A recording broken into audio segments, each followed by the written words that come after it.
Hello and welcome back to Rejuvenated Women, Impeccable Health for High-Performing Women. This is episode 39, where we are going to be diving into this whole perimenopause thing, the menopause thing, and our sex hormones. And I am really excited to be joined today by Dr. Andrea Purcell. She's been practicing naturopathic medicine and influencing the health of women for over 20 years. And she uses a very holistic approach that takes into an account a woman's endocrinology, biology, genetics, spirituality, and daily life. And these pieces dramatically influence a woman's ability to be happy and well. Dr. Purcell is licensed both in Arizona and California, spearheading telemedicine, using telemedicine virtually for women around the US. And in addition to practice, she has published a nutrition or cookbook called Feed Your Cells and a book on being over 35 and pregnant, literally called Over 35 and Pregnant, which is her personal story of pregnancy as an older mom. And she's a sought out speaker on women's integrative health. And I am just very excited to have you on the show with me, Dr. Purcell. So welcome. Thank you, Dr. Alex. Thank you so much. And I'm excited to jump into our topic today. Me too. So let's just dive into this thing. Perimenopause. Let's talk about it. Yeah. Well, I think it's no coincidence that this is episode 39, right? So yeah. I didn't even think about that. Women start to enter perimenopause, right? It can start as early as age 35, but it's really between 35 and 50 that women start entering. And, when you and I first spoke, you were saying, gosh, Dr. Purcell, there is just so much confusion around perimenopause. So what do we really need to convey to your listening audience? So, I think a great place to start, because I hear this from a lot of women, is, they go see their primary care because of something, they're not feeling well, or they're going to their OB/GYN to have a checkup, and they're told that they're in the stages of perimenopause, and nobody actually understands what that means or what is that. They're like, is this menopause? Not menopause. I feel like I'm young. I don't like things are changing, but I don't get it. So I think just like a general definition is probably where we should start. And then we can dive into more of, especially what's happening in the US and with women these days, because it's different. Yeah. So perimenopause just simply means the time in and around menopause. Right. Okay. And that can be literally anywhere from age 35 to age 50, because the typical woman starts to go into menopause between age 50 and age 55. And the definition of menopause is that you are not having a menstrual cycle for one whole year. So anything before that is going to get classified as perimenopause.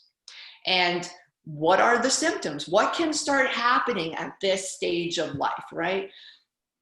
Hot flashes, anxiety, difficulty sleeping, hair maybe starts thinning and falling out, mood changes, fluctuations, cycle shortens, cycle lengthens, more cramps, more mood swings, maybe insomnia associated with the cycle.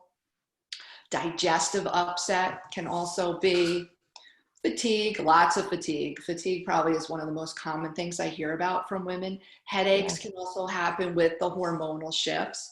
And then vaginal dryness and decreased libido.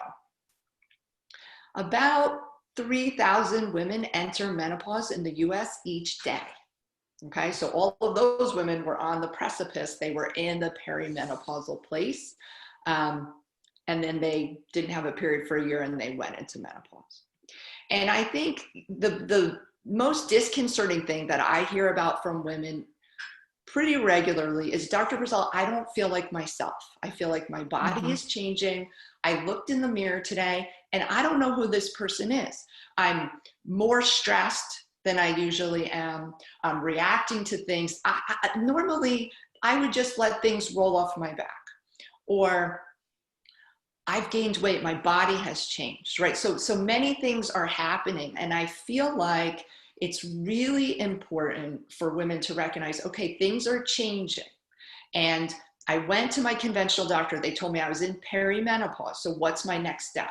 Well, your next step is really to find a holistic practitioner who understands what's happening, right? Who has experience, who could guide you and help you navigate through these next steps.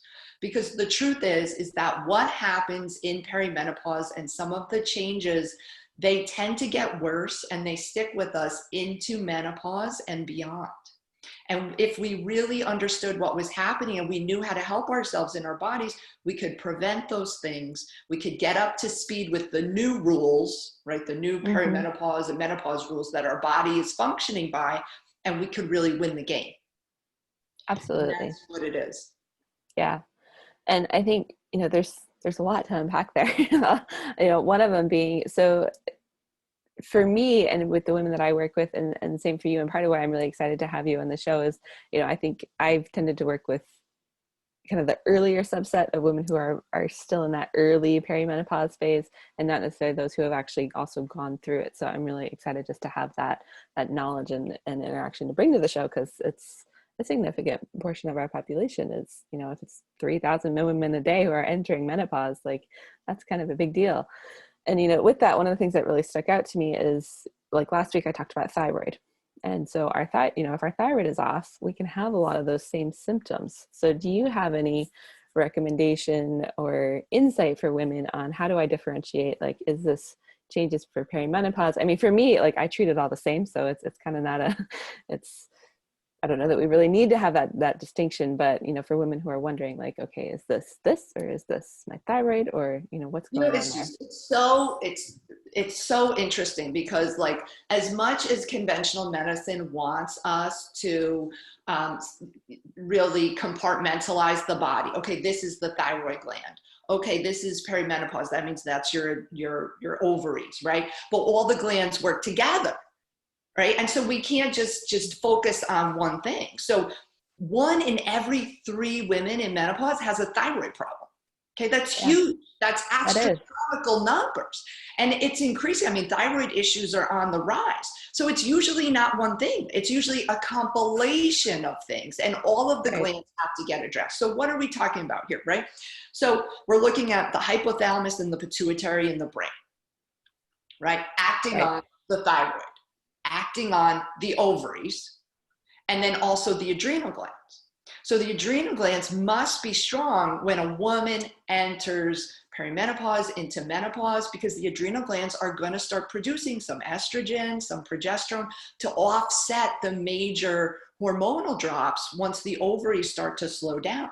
And so we have to address everything as a complete picture, and we can't just focus on one thing. Yeah, so she probably has a thyroid issue plus Plus, yeah, plus absolutely. plus 2, plus 3. I mean, it really depends. And that's why, I know you're a big proponent. I call it self-care, but you call it the selfless syndrome of just really having women take better care of ourselves to set ourselves up for success as we enter this life stage. Because if you enter menopause with depleted adrenals, right? And the adrenals cannot hit, I call it ping pong. They play ping pong with the thyroid. So the adrenals hit the ball to the thyroid hits the ball back to the adrenals. If the adrenals are not playing the game because they're already low from a lot of stress, how long is the thyroid going to play ping pong with itself? Well, then the thyroid's going to get depleted as well. So you start Exactly. to see how it all comes together. Yeah. And I know, we can have the stress conversation too, because I started this series on hormones talking about cortisol and stress and the, hypothalamus, pituitary, and adrenal axis, because those things all play in a role. And so it's, it's interesting to see the continuity. I think so often, and it's such a Western medical thing, we want to compartmentalize, each thing that's going on in our lives. And one of my big goals with this show, and I know for you in practice and for me in practice, is we have to look at it holistically and as a whole. And so often, the solution to so many of our problems is similar. We got to address stress, and we got to make sure our liver is functioning, and we have to, do the things that are going to help our glands and our hormones and all those things function, regardless of what stage we're in of life, because it makes such a huge difference. Right. But if, you're listening to this, and let's say, a woman's 45 right now, and, you haven't taken really good care of yourself, just start today. Today is the Mm-hmm. day. because whatever you will do Yes. today, again, is going to set you up for success for the next 15 or 20 years. So you're not behind the eight ball. You can still get in front of the eight ball and make those changes. It's really interesting because um, menopause is not a disease, right? It's a life transition. It's a transitionatory process as we move from our fertile years into our non-fertile years. And it's really a very deep spiritual time for women. And most of the time when, because women were so strong and we're in survival mode, we keep our heads down and we survive and we push through it. And you can do that, but then you're going to end up at the other end with a lot of debris and fallout and not feel as good as you could have if you really put some time in now to work on yourself and thrive through this period. Yeah. So I like to say that the menopausal transition should really be a time from taking care of others into putting more time and focus into ourselves. Because generally by the time we've been on planet Earth for 4 decades, 5 decades, we have a lot of wisdom as women and we have a lot to share.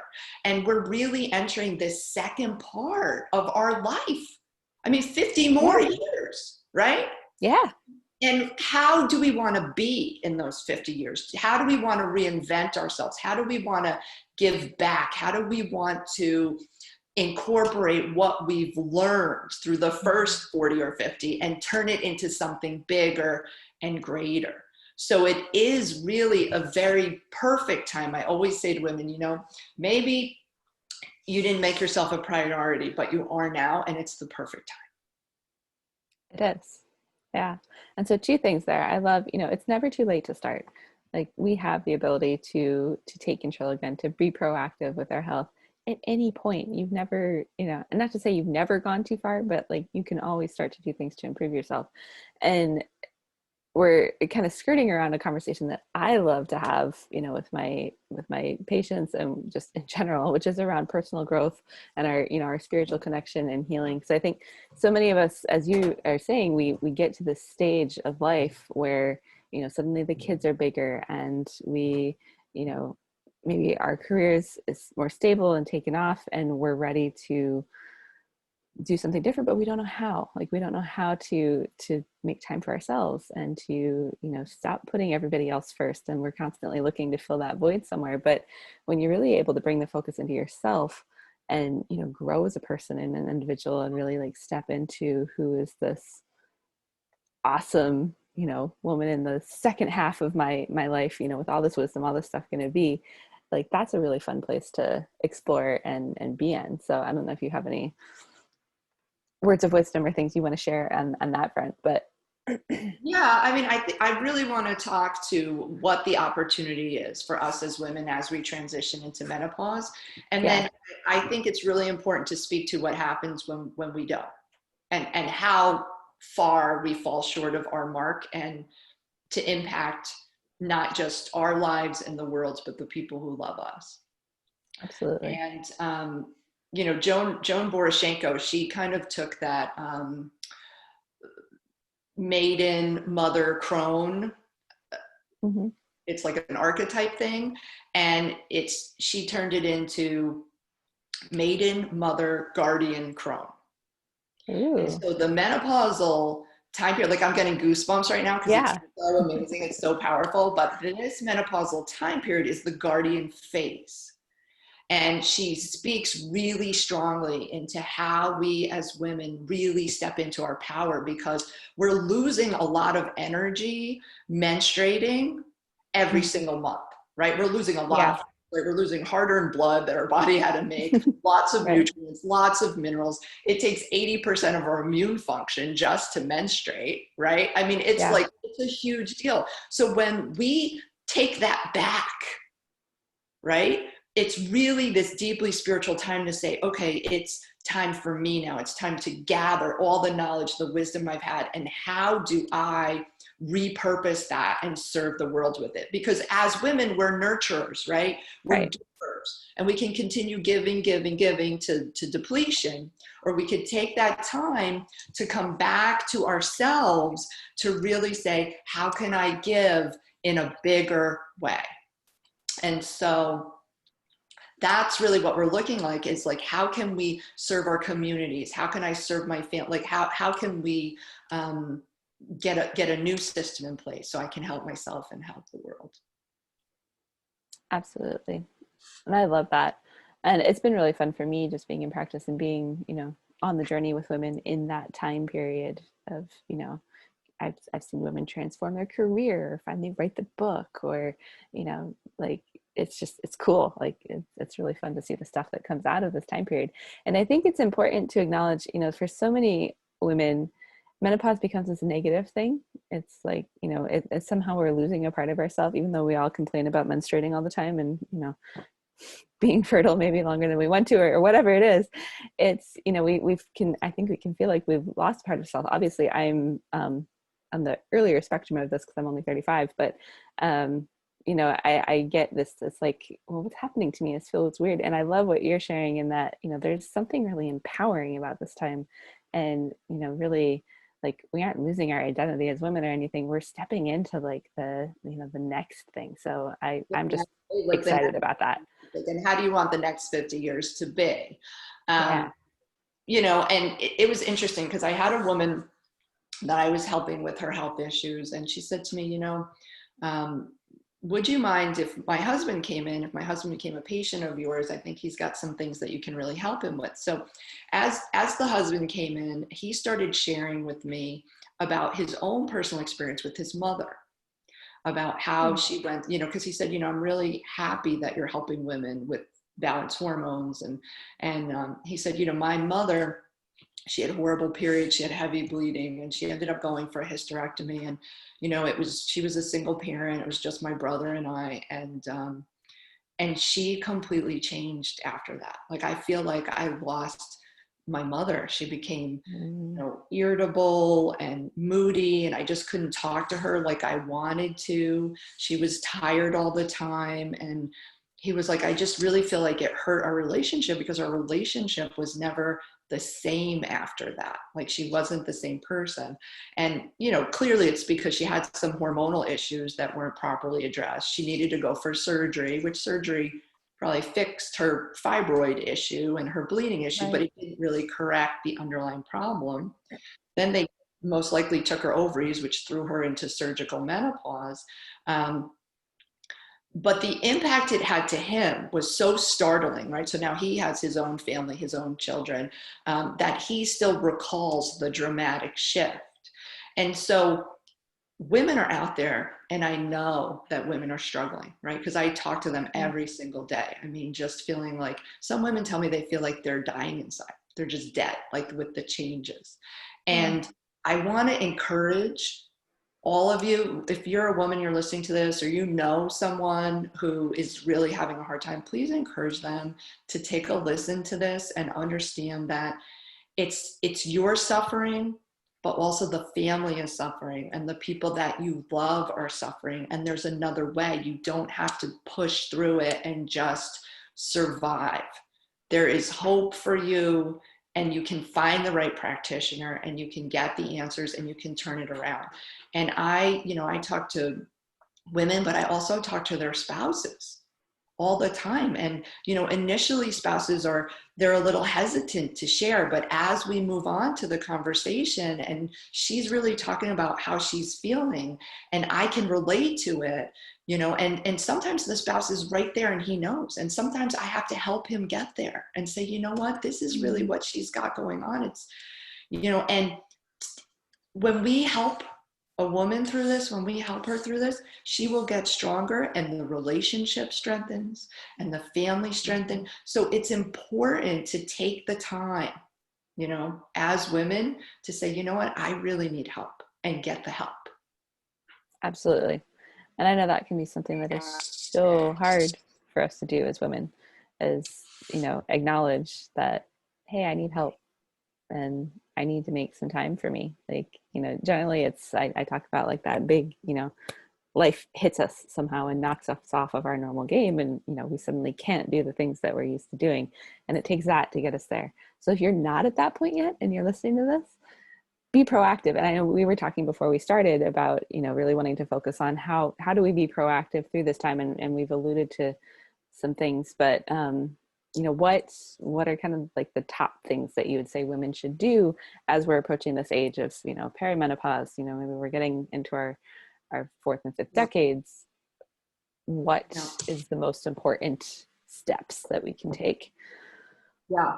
So I would say that there is a good rule of thumb for a successful menopausal transition. And it is many things that I would say you, Dr. Ellis, you talk about all the time, and probably your listening audience already knows. But the key is to do it consistently and do it for you. And smile when you're doing it, because it's really important. So the first one is to take time for yourself so that there's me time in every day. And that could be in the morning, whether you're doing some type of stretching or exercise or a morning walk. It could be in the evening. It could be, hey, this is mom's quiet time. It just has to be there. There cannot not be enough time for you, because it's your life and you make the schedule. So exercise regularly, especially with what's been happening this year. I just tell people, hey, if you can't do anything, you just need to go on a 20-minute walk. Yeah. A 20-minute walk. Right? So it's keeping exercise consistent on the schedule. It's keeping a consistent bedtime routine. So what time do you go to bed? Keep it consistent. And then I believe that you talk a lot about sleep hygiene. I talk a lot about sleep hygiene, which is if you're having trouble sleeping, you need to reach out and get some help, ideally from a holistic perspective, because without good sleep, then each day you set yourself up for a little bit more failure and less energy and just a non-productive day. And that's really depleting over time. So exercise, sleep, real food. I say, cancer survivors need to be eating at least 5 servings of fruits and vegetables every single day. And that's the minimum. I call it 5 to thrive. So at least 5 servings of fruits and vegetables. And you can shoot for more than that. You can play a game. How many can we get? Yeah. If you have kids, we always play the game, like, how many servings of fruits and vegetables did you get today? Right? And they always want to try to one up you. So, it's a great little thing you could do with your spouse or with your family or just for yourself, that you play that game. I think it is important. I mean, considering that fatigue is in the top 3 things that I hear about with every single woman, that looking at some level of adrenal support, because we're all under stress. It's all stress just takes on all different forms, and supporting the adrenals and helping them, which helps us manage our daily stress response, but keeps them strong so that when we move into perimenopause and menopause, we actually have some reserves there. And you know what? Supporting your adrenals can even save your thyroid. Yeah, absolutely. Yeah. And keep you from going down that road. Let me see what else I've got here. If you're overdoing the wine, like a lot of people overdoing the alcohol this year with all the stress, let's just really start cutting back. I just say, you just got to know that more than 2 glasses of alcohol a night is going to increase your breast cancer risks. And every woman going into menopause is going to have an increased risk of breast cancer, right? So we want to really cut back on that. And the importance about being proactive about taking good care of yourself on a daily basis will set us up to not get some of these things that are really rob us of our quality of life in perimenopause and menopause. So the 3 risk factors for menopause are osteoporosis, which is bone thinning, right? Breast cancer risk goes up, and then also heart disease. Yeah. Heart disease risk then becomes parallel to that of men once women get into menopause. So it becomes equal, and we can offset these things. What else can we offset? Well, achy joints, right? So that we feel more lubricated and less stiff, less body pain. Yeah. Better sleep, keep our hair on our head. Right? Because it's like 1/3 of women, it's like 1 in 3 women have a thyroid problem in menopause, but women in menopause tend to lose 1/3 of our hair too. Yeah. So keep more hair on our head. Urinary health, so increase of urinary tract infections goes up. So if we're proactive with that, we won't have to deal with that. And then keep our libido strong and Yeah. help with the hormonal balance there so we can keep our relationship strong. And that is so important. It is. Yeah, that's key. Yeah. So, What else would you add to some of those? I know we've covered a lot of stuff already. Yeah. Let's talk real briefly, and then I think we'll kind of wrap up from here because I don't want to completely overwhelm people. But and I'm sure you've come across lots of women these days who have had a hysterectomy, and there's lots of different reasons to get to that point. But for those women, one of the questions I get all the time is, can I still support my body naturally, with menopause, with any of this, if I've had a hysterectomy? It's like, we think like, well, parts are gone, so I'm just screwed and I have to take hormones for the rest of my life or whatever it is. So what input do you have on that? Yeah, it's a really good question. And obviously, it's very difficult to group people and just say, generally this is what it is, because every Right. single person is an individual. So let's say a woman has a hysterectomy pretty early in life where she loses her ovaries. And the biggest issue with that is the risk to bone health. Mm-hmm. And so really, if you're going into menopause at 35 because of surgical menopause, because of a hysterectomy, and typically you would go in at 55, that's 20 whole years then that you're deficient in hormone that could be helping to support bone health. And so we really have to look at that. What is a woman's size? Is she very petite? Or is she bigger boned, and what is her bone density? But women will lose the greatest amount of bone in the first 5 years entering menopause. If a woman has had a hysterectomy and she has minimal symptoms, it just depends. I like to gauge hot flashes, night sweats, like severity. Are we talking about mild? Are we talking about moderate? Or are they really severe? And then that's generally how I gauge, would bioidentical hormones be a good choice for this woman? I mean, it really comes down to a dialogue between you and your doctor, and you have to have a doctor that you really trust and you can be 100% open with, and a doctor who has a lot of experience, because I would say that as bioidentical hormones have become more popular in the last 5 years, even 10 years, many even MDs are prescribing them. They're hopping on, they're becoming hormone doctors.